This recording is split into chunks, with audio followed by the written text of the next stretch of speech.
Dumating ang matagal kong hinihiling, ibinigay ka ng Diyos sa'kin para aking mahalin. Di ko rin akalain na iibig muli. Hindi ikaw ang una kong pag-ibig, pero ikaw ang huli.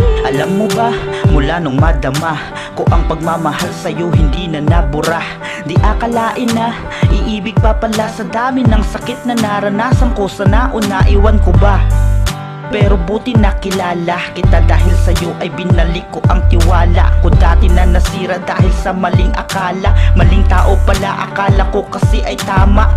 Dati kala ko lahat pare-pareho, pero nung nakilala ka lahat biglang nagbago. Ang puso kong dating wasak ngayon naging kumpleto, at sa'yo ko nadama na dapat ay maging kontento. Pangakong hindi ko sasayangin ng lahat, tiwala mo't pagmamahal yan ang aking tinitiyak. Di man ako perpekto pero gagawin ko ang lahat para di mo na maranasan pa ulit ang umiyak. Dumating ang matagal kong hinihiling, ibinigay ka ng Diyos sa'kin para aking mahalin. Di ko rin akalain na iibig muli.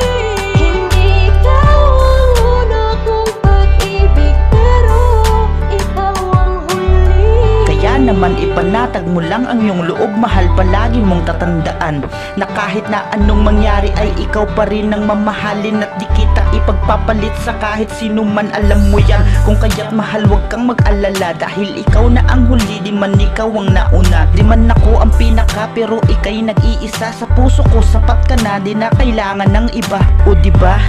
Habang buhay kang sasamahan, sa hirap at ginhawa ay hindi kita iiwan. Hindi ko hahayaan na muli mong maranasan masaktan at umiyak, hindi ko yan mapapayagan. Pareho lang tayo ng sakit na nadama, kaya alam ko na mahirap talaga ang mag-isa. Dahil sa ating nakaraan di tayo naging masaya, kaya tadhana na ang naglapit sa ating dalawa.